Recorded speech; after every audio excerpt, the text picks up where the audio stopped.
Hello, my name is Michael O'Keefe, aka The Movie Wizard. If you enjoy this interview and want to hear more top-notch film industry conversations, please press the thumbs up, subscribe to this channel, and hit the bell to stay in the know. Wendy Litner, thanks for talking to me today. What's the elevator pitch for How to Buy a Baby? How to Buy a Baby is about a couple who can't make a baby the fun way. And so they try with the help of a doctor and a nurse and a rheologist and a financial planner and eventually a social worker, which is super intimate and romantic. All right.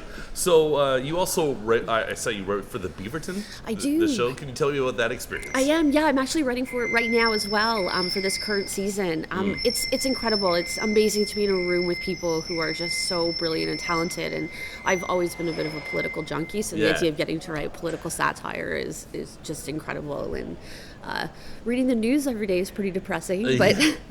It's kind of like the Onion of Canada. It's like the Onion of Canada, I guess. Yeah, it's a good description. We were due. We were due for our own daily show, weren't we? Yeah. And the hosts, Emma Hunter, Miguel Rivas, are just they're incredible and brilliant and funny and amazing and nice. Yeah, and we've got Doug Ford, so I mean we've got Doug Ford too. So we do live in Ford Nation. We do live in Ford Nation. We're in Toronto right now, the original, right? Ford City. Right. And then we decided let's try Ford Nation. Right. So we've got our own things that we need to pick apart. Oh, no doubt, definitely, and like especially for us. Like at CKCU, we're like the radio station that this is going to be airing on. We're like under, our funding is going to get clipped. Probably. No. I know.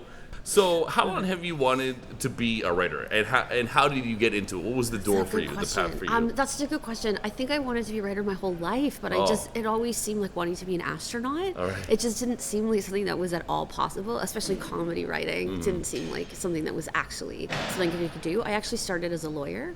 Oh my God. Yeah, so I started as a lawyer, and I worked on Bay Street, and wow. I did all of that, and then my mother passed away, and I sort of had one of those moments of like, I'd rather fail as a writer than succeed as a lawyer, which is still very possible.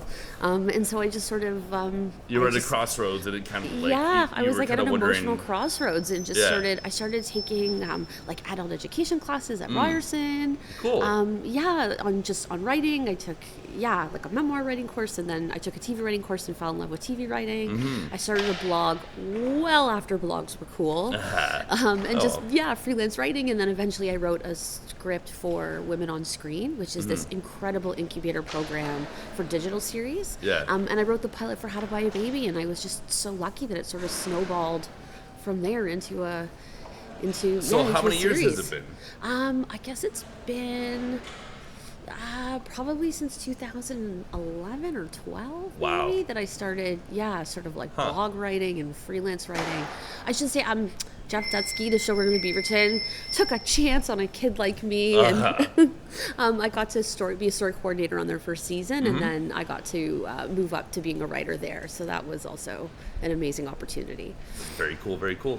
The episode I saw in How to Buy a Baby, there was some really funny stuff about Judaism, and I was wondering how do you like toe that line without getting anti-defamation league. Oh gosh, but like I still hope like they won't having get fun. involved. Yeah, well, I'm Jewish, so I feel like that's always that'll help. Okay. That always helps, and I feel like also I hope that there's a lot of honesty in it. When we were going through the adoption process, we were told that was a thing. That's funny. And that Christmas. Yeah, that Christmas was a thing, and birth mothers didn't want their children to miss out on Christmas. So I'm hoping, it's one day. It's one day. So I'm sort of hoping that the emotional truth of that, it's sort of like the absurdity of the truth of that is funny. So I'm hoping that it walks that line. That was a hard J. It was a hard J. It was a hard J. That's funny. Yeah, no, I definitely liked it. And okay. And I think Jews have a long history of being funny about Judaism. So I'm hoping I'm part of a good Larry tradition. David and everything. Yes, I think Larry David paved the way for us. He said, I think one time he said, Jewish humor is all about complaining. That's exactly. That's perfect. I love that quote. It's great stuff. That's amazing. How intense is adoption in real life? Adoption in real life the process, it's really intense. When you're sort of struggling to have a baby, people are always like, why don't you just adopt? There's so many babies that need loving homes. As if there's just like a baby store where you go and say, like, put up your hand and say, like, I'd like to be a parent, please. And the process is just intense and emotional, and you just have to do a lot of soul searching and growing while you're going through it, from like I mean, we had to fill out these like massive questionnaires that ask about your sex life, like how much you're doing it, and it was like, what's the right answer to that? Like, are you supposed to say you're doing it a lot, a little? Like, I never knew what the right answer to that was. And being fingerprinted and having home inspections and parenting training. And it's a little invasive. It's very invasive. And as it should be. I mean, they're giving you a human being. So I feel like I can understand. But certainly when you see your friends have babies the fun way, they certainly don't have to get a stamped certificate that says that they're qualified. So it's hard. It's hard and emotional, and and having to ask yourself tough questions about the kind of parent you think you can be. You start questioning yourself, like, through the process, I guess. For sure, you start questioning yourself, and I started questioning, like, am I because it doesn't happen so easily, you just start wondering, like, am I even qualified to be a mother? Like, am I even qualified to do this? Who am I to get to love this child? And and so there's just so much involved and so many emotions. So, do you enjoy research? And how extensively do you research your subjects? Well, I feel like it's pretty loosely based on mine and my husband's experience. Okay. So I feel like a lot of it came from there and sort of from what we went through. Yeah. I definitely talked to other like birth mothers and other adoptees and other people who'd been through the adoption process, and picked out snippets from their experience too and tried to bring that in. But I do feel like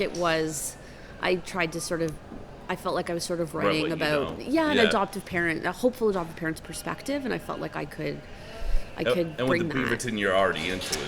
Yeah, I hope so. And I felt like I had to keep telling myself this is just representative of one person's experience with adoption, and that I'm not representing all adoptive parents for all time. That this is just one couple's experience with trying to adopt. Interesting. So, comedy is good stuff. Everybody likes comedy. But do you ever think to yourself, I want to take on another style or another genre? Well, that's so nice that you think I'd be able to take on another genre. Yeah, I do. I'm starting to write a kid show, which I'm like super excited about. So that's fun. But I do feel that everything I do, I somehow try and make funny. I think I just find even serious subjects. I think the default is comedy, maybe because I'm not capable of facing serious things. I understand that. Maybe one day, you'll write Gone with the Wind or something. The next great Canadian novel. Who knows? Who knows? But right now, I feel like I don't know. Maybe I have to deflect. No, for sure. And definitely we live in scary times. We live in scary times. Smooth down, and then okay. Yeah, it's also my way for coping with hardship. So I feel like anything I don't know, I end up trying to make funny for myself. That's good stuff. So this may be a question for like your former self, but how do you make sure you write? How do you stay on schedule? Like how do you bring yourself to bring like pen to pad or if please tell me. I don't. I wish I knew the secret. There's some like Margaret Atwood quote that it's bum in chair. Oh, okay. Writers right. I always think of that, but I guess one is like bum on bed in pajamas with like ice cream down my shirt. It's so hard. I mean, there's no other way to do it than to do it. It's sort of like, I hate hearing that, and the way I hate hearing that, like, it's diet and exercise that are the key to me. The key to becoming like, no, tell me the magic. Tell me the magic pill. But there has to be a shortcut. There has to be a shortcut, but I definitely do better with a deadline. I was going to say, like, I'm sure it's different now that you have deadlines. Yeah, now that I have deadlines, but other than that, it's kind of like in the ether and like it's in the ether, and you gotta just. There's also like everybody says they don't like writing, but they like having written. Right. And so I try and think about how angry I'll be at myself if I don't. If I don't do it and don't take this time. And I remember a friend once said to me, if you try and you fail, then you're sort of like upset with other people, but if you don't even try, then you're upset with yourself. So I feel like I'd rather try and see what happens then. I like it. So how can people watch How to Buy a Baby? They can stream How to Buy a Baby for free on CBC Gem. Okay. Yes. Right now? Right now. The whole season. There's you can get the app. Okay, Wendy, thank you so much for your time. Before I let you go, can you tell me what you have planned for the future? Well, right now I'm going right to the writer's room for the Beaverton, and I'm working on that, so tune into the Beaverton. No, it's actually at the CTV building in Scarborough. So. Scarborough. Oh, my Scarborough, God. Yeah, and then I have a bunch of other topics and things that I'm really excited to write about. So when that's done, I'm excited to try and write a new series and try new things. Groovy. Well, thank you so much. Yeah, thank you so much. So amazing to meet you.